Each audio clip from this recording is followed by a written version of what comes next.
ناظرین، ایک دفعہ حضرت عمر فاروق رضی اللہ تعالیٰ عنہ کے بیٹے نے کہا کہ ابا جان میری فلاں لڑکی سے شادی کروا دیجئے۔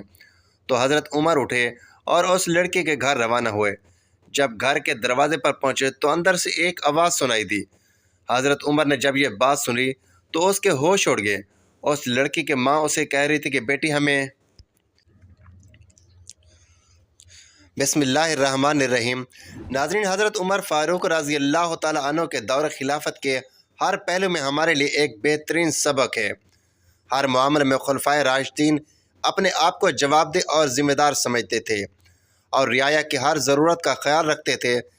نظام حکومت مضبوط بنیادوں پر قائم تھا، ادارے منظم تھے، مواصلات کا نظام بہترین تھا، راستے محفوظ اور بہترین انداز میں بنائے گئے تھے۔ مصر اور مدینہ کا فاصلہ کافی طویل تھا، مگر حضرت عمر رضی اللہ تعالیٰ عنہ کی دور اندیش ذہانت نے یہ فاصلہ بانٹ دیا۔ وہ اس طرح کہ مصر سے غلہ لانے کے لیے بحری جہاز استعمال کرتے۔ جہازوں کے ذریعے غلہ بندرگاہ تک لایا جاتا تھا، وہاں سے پھر اونٹوں پر لاد کر محفوظ راستوں کے ذریعے ایک دن اور ایک رات میں کاروان مدینہ پہنچ جاتا تھا، جہاں پر بحر احمر پر بندرگاہ تھی۔ حضرت عمر رضی اللہ تعالیٰ عنہ سے قبل مصر سے حجاز تک سارا سفر ریتلے اور خشکی کے ذریعے ہوتا تھا، جو بڑا تکلیف دہ ہوتا تھا اور خطرات سے گھرا رہتا تھا، اور اس میں وقت بھی زیادہ لگتا تھا۔ حاجت مندوں کے لیے حضرت عمر فاروق رضی اللہ تعالیٰ عنہ کا دروازہ ہر وقت کھلا رہتا تھا۔ جو شخص بھی آتا اس کی داد رسی کی جاتی تھی، کسی کو کسی دوسرے پر فضیلت نہ تھی۔ ایک اصول تھا کہ جس سے ہر خاص و عام واقف تھا، وہ یہ کہ جو زیادہ نیک اور متقی تھا وہی زیادہ معزز و محترم تھا۔ جس نے اعمال خیر اور جہاد اسلامی میں زیادہ خدمات سر انجام دی تھی وہی دوسروں پر فوقیت رکھتا تھا۔ اس کے علاوہ کوئی دوسرا معیار نہ تھا جیسے لوگوں کا مرتبہ متعین کیا جاتا۔ جب حقداروں کو ان کا حق نہ ملے اور غریبوں کے مقابلے میں بااثر لوگوں کو ترجیح دی جانے لگے تو فساد پھیل جانا فطری امر ہے۔ حکمران اگر یہ اصول پیش نظر رکھیں کہ جس شخص نے امت کے لیے زیادہ قابل قدر خدمات سر انجام دی ہیں اس کی عزت افزائی اور قدر کی جائے تو اس سے بہت صحت مند رجحان پروان چڑھتا ہے۔ لوگ بھلائی اور خیر کے کاموں میں ایک دوسرے سے آگے بڑھنے کی کوشش کرتے ہیں اور نیکیاں برائیوں پر غالب آ جاتی ہیں۔ جرید بن حازم بن حسن سے مروی ہے، کچھ لوگ امیر المومنین حضرت عمر بن خطاب کے دروازے پر آئے، ان میں اصحاب بدر بھی تھے اور شیوخ قریش بھی ان لوگوں کے اندر آنے کی اجازت مانگی۔ اصحاب بدر میں سے سہیب، خباب، عمار اور بلال کو اندر آنے کی اجازت مل گئی، جبکہ ابو سفیان، حارث بن ہشام اور سہیل بن عمر کو باہر انتظار کرنا پڑا۔ یہ سبھی بزرگ فتح مکہ کے بعد مسلمان ہوئے تھے۔ اس صورتحال کو دیکھ کر ابو سفیان نے کہا، آج کے دن سے زیادہ میں نے اپنی بے قدری کبھی نہ دیکھی تھی۔ قریش کے سردار باہر بیٹھے ہوئے ہیں اور غلاموں کو اندر بلایا گیا ہے۔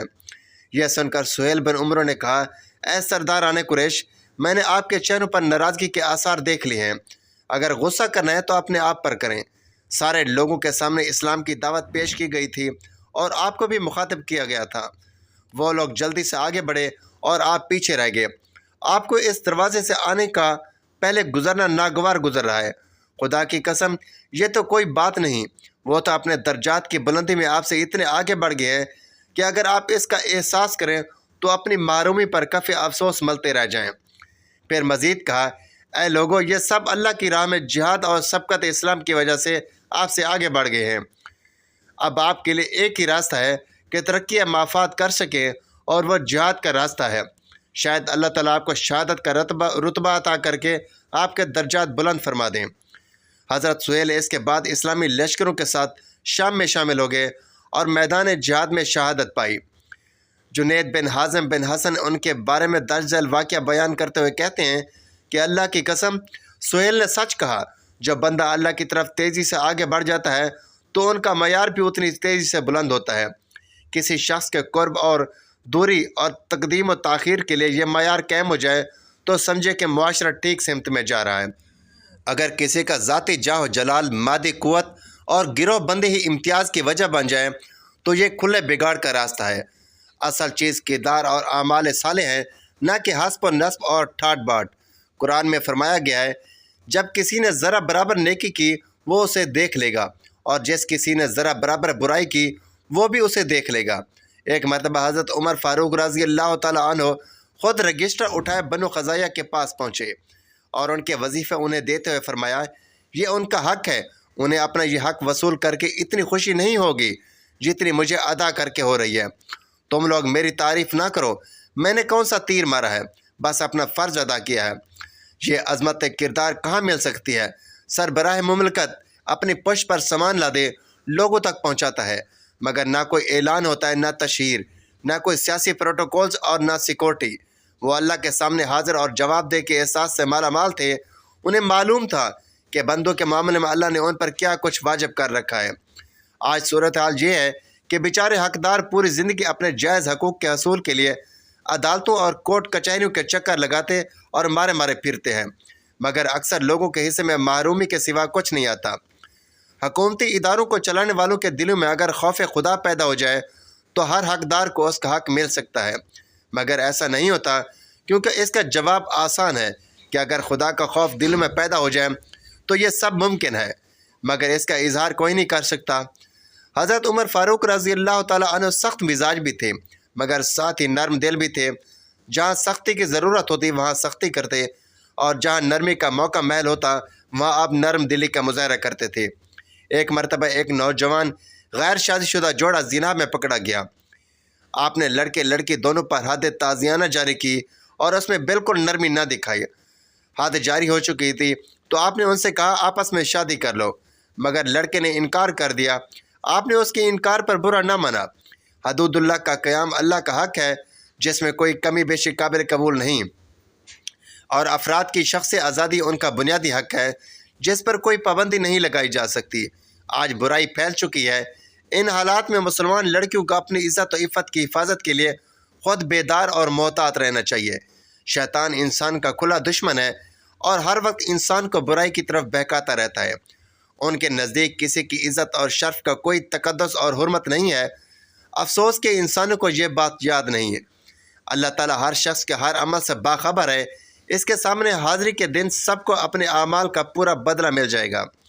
ایک مرتبہ آپ کے پاس ایک میاں بیوی کا جھگڑا پیش کیا گیا۔ ایک عورت نے اپنے خاوند سے طلاق کا معاملہ کیا۔ وہ اپنے خاوند کے ساتھ جانے کے لیے آمادہ نہ تھی اور علیحدگی کا مطالبہ کر رہی تھی۔ آپ نے حکم دیا کہ عورت کو کسی ویران سے گھر میں بند کر دیا جائے۔ اگلی صبح آپ نے اسے واپس بلا بھیجا اور پوچھا تم نے رات کیسی گزاری؟ اس نے جواب دیا جب سے میں اس شخص کے گھر ہوں آج پہلی رات ہے جو میں نے راحت اور سکون سے بسر کی ہے۔ یہ سن کر آپ نے مرد کو حکم دیا کہ اس عورت کو طلاق دے دے، اگرچہ اس کے بدلے میں عورت کان کی ایک بالی ہی پیش کرے۔ خلا کی صورت میں عورت کو حق مار واپس کرنا ہوتا ہے۔ حضرت عمر فاروق رضی اللہ تعالیٰ عنہ نے معمولی سی تفتیش اور سوال و جواب سے حقیقت پا لی تھی۔ آپ نے محسوس کیا کہ اتنی شدید نفرت کے ساتھ میاں بیوی کا اکٹھے رہنا اخلاقی، دینی، سماجی، معاشرتی کسی بھی لحاظ سے مناسب نہ تھا۔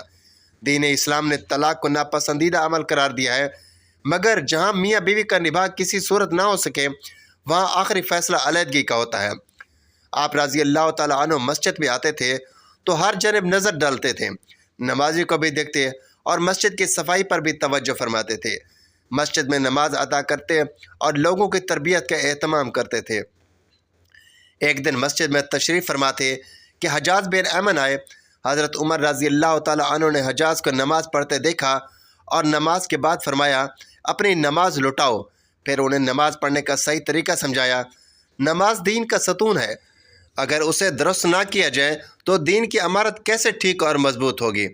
حضرت عمر فاروق رضی اللہ تعالیٰ عنہ لوگوں کے حقوق، آرام اور راحت کا خیال رکھتے، مگر حدود اللہ کی خلاف ورزی پر کبھی نرم رویہ نہ برتتے۔ ایک مرتبہ ایک عورت نے جاہلیت کے طرز پر نوحہ شروع کیا اور منع کرنے پر بھی نہ رکی تو حضرت عمر رضی اللہ تعالیٰ عنہ نے سختی کی۔ اسی طرح حضرت ابو بکر صدیق رضی اللہ تعالیٰ عنہ کی ایک بیٹے کی وفات پر حضرت ابو بکر صدیق رضی اللہ تعالیٰ عنہ کی ایک بیٹی نے بین شروع کر دیا۔ عمر بن خطاب رضی اللہ تعالیٰ عنہ حضرت ابو بکر صدیق رضی اللہ تعالیٰ عنہ اور ان کے خاندان کی بہت تعظیم کرتے تھے، مگر اللہ اور اس کے رسول صلی اللہ علیہ وآلہ وسلم کے منع کیے ہوئے کام کی کسی صورت میں کسی شخص کو اجازت نہیں دیتے تھے۔ حضرت ابو بکر صدیق رضی اللہ تعالیٰ عنہ کی اس بیٹی کو فوراً حکم دیا کہ نوحہ بند کر دو ورنہ تمہیں باہر نکال دیا جائے گا۔ حضرت عمر رضی اللہ تعالیٰ عنہ کی ترجیحات میں سر فہرست قرآنی احکامات اور نبوی ارشادات کا احترام و اتباع تھا۔ اس معاملے میں وہ کبھی بھی سستی نہ کرتے تھے۔ ایک شخص غیلان بن ابی اسلم نے اپنی بیویوں کو طلاق دے کر اپنا سارا مال اپنی بیٹیوں کے درمیان تقسیم کر دیا۔ حضرت عمر فاروق رضی اللہ تعالیٰ عنہ کو یہ اطلاع ملی تو فوراً غلام کے پاس پہنچے اور فرمایا، خدا کی قسم میرا خیال ہے کہ تمہاری موت قریب آ گئی ہے اور شیطان مردود نے تیرے دل میں یہ بات ڈال دی ہے، یہ کام جو تو نے کیا ہے شیطانی کام ہے، خدا کی قسم تمہیں یہ فیصلہ بدلنا ہوگا، مال کی غیر اسلامی تقسیم کا فیصلہ منسوخ کرو، اور اگر تو نے ایسا نہ کیا تو میں تمہارا مال اسلامی قانون وراثت کے مطابق حقداروں میں تقسیم کر دوں گا اور ابرغال کی طرح تمہاری قبر پر پتھر برساؤں گا۔ یاد رہے ابرغال وہ شخص تھا جسے بنو ثقیف نے ابراہ کے لشکر کے ساتھ راستہ بتانے کے لیے مکہ بھیجا تھا۔ عرب اس کی قبر پر مدتوں سنگ باری کرتے رہے۔ حضرت سیدنا اسلم رضی اللہ تعالیٰ عنہ فرماتے ہیں، امیر المومنین حضرت سیدنا عمر بن خطاب رضی اللہ تعالیٰ عنہ اب رات کے وقت مدینہ منورہ کا دورہ فرماتے تاکہ اگر کسی کو کوئی حاجت ہو تو اسے پورا کریں۔ ایک رات میں بھی ان کے ساتھ تھا۔ آپ رضی اللہ تعالیٰ عنہ چلتے چلتے اچانک ایک گھر کے پاس رک گئے۔ اندر سے ایک عورت کی آواز آ رہی تھی، بیٹی دودھ میں تھوڑا سا پانی ملا دو۔ لڑکی یہ سن کر بولی، امی جان کیا آپ کو معلوم نہیں کہ امیر المومنین حضرت سیدنا عمر بن خطاب رضی اللہ تعالیٰ عنہ نے کیا حکم جاری کیا؟ فرمایا کہ اس کی ماں بولی، بیٹا ہمارے خلیفہ نے کیا حکم جاری فرمایا ہے؟ لڑکی نے کہا، امیر المومنین حضرت سیدنا عمر بن خطاب نے یہ اعلان کیا ہے کہ کوئی بھی دودھ میں پانی نہ ملائے۔ ماں نے یہ سن کر کہا، بیٹی اب تو تمہیں حضرت سیدنا عمر فاروق نہیں دیکھ رہے، انہیں کیا معلوم کہ تم نے دودھ میں پانی ملایا ہے یا نہیں، جاؤ اور دودھ میں پانی ملا دو۔ اور لڑکی نے یہ سن کر کہا، رب ذوالجلال کی قسم ماں میں ہرگز ایسا نہیں کر سکتی کہ ان کے سامنے تو ان کی فرما برداری کروں اور ان کی غیر موجودگی میں ان کی نافرمانی کروں۔ اس وقت اگرچہ مجھے امیر المومنین نہیں دیکھ رہے لیکن میرا رب تو مجھے دیکھ رہا ہے، میں ہرگز دودھ میں پانی نہیں ملاؤں گی۔ امیر المومنین حضرت سیدنا عمر فاروق نے ماں بیٹی کے درمیان ہونے والی تمام گفتگو سن لی تھی۔ حضرت عمر رضی اللہ تعالیٰ عنہ نے مجھ سے فرمایا، اے اسلم رضی اللہ تعالیٰ عنہ اس گھر کو اچھی طرح پہچان لو۔ پھر حضرت عمر رضی اللہ تعالیٰ عنہ ساری رات اسی طرح گلیوں میں گشت کرتے رہے۔ جب صبح ہوئی تو آپ نے مجھے اپنے پاس بلایا اور فرمایا کہ اسلم اس گھر کی طرف جاؤ اور معلوم کرو کہ یہاں کون کون رہتا ہے، اور یہ بھی معلوم کرو کہ وہ لڑکی شادی شدہ ہے یا کنواری۔ حضرت سیدنا اسلم رضی اللہ تعالیٰ عنہ فرماتے ہیں کہ میں اس کے گھر کی طرف گیا، ان کے بارے میں معلومات حاصل کی تو پتہ چلا کہ اس گھر میں ایک بیوہ عورت اور اس کی بیٹی رہتی ہے اور اس کی بیٹی ابھی تک شادی نہیں ہوئی ہے۔ معلومات حاصل کرنے کے بعد حضرت سیدنا عمر رضی اللہ تعالیٰ عنہ کے پاس آیا اور انہیں ساری تفصیل بتائی۔ آپ نے فرمایا، میرے ان تمام صاحبزادوں کو میرے پاس بلا کر لاؤ۔ جب سب آپ کے پاس جمع ہو گئے تو آپ نے ان سے فرمایا، کیا تم میں سے کوئی شادی کرنا چاہتا ہے؟ تو حضرت سیدنا عبداللہ بن عمر اور حضرت سیدنا عبد الرحمن نے عرض کی، ہم تو شادی شدہ ہیں۔ حضرت سیدنا عاصم بن عمر رضی اللہ تعالیٰ عنہ کھڑے ہوئے اور عرض کی، ابا جان میں غیر شادی شدہ ہوں اور میری شادی کرا دیجئے۔ چنانچہ آپ رضی اللہ تعالیٰ عنہ نے اس لڑکی کو اپنے بیٹے سے شادی کے لیے پیغام بھیجا جو اس نے باخوشی قبول کر لیا۔ اسی طرح حضرت سیدنا عاصم رضی اللہ تعالیٰ عنہ کی شادی اس لڑکی سے ہو گئی اور ان کے یہاں ایک بیٹی پیدا ہوئی جیسے حضرت سیدنا عمر بن عبدالعزیز رضی اللہ تعالیٰ عنہ کی ولادت ہوئی۔ اللہ پاک ہمیں بہتر عمل کرنے کی توفیق عطا فرمائے اور ہمیں نیکوکاروں میں شامل کرے، آمین۔ ناظرین، ویڈیو اچھی لگی ہو تو ویڈیو کو لائک اور چینل کو سبسکرائب ضرور کیجیے۔ اگلی ویڈیو میں پھر ملیں گے۔ اللہ حافظ۔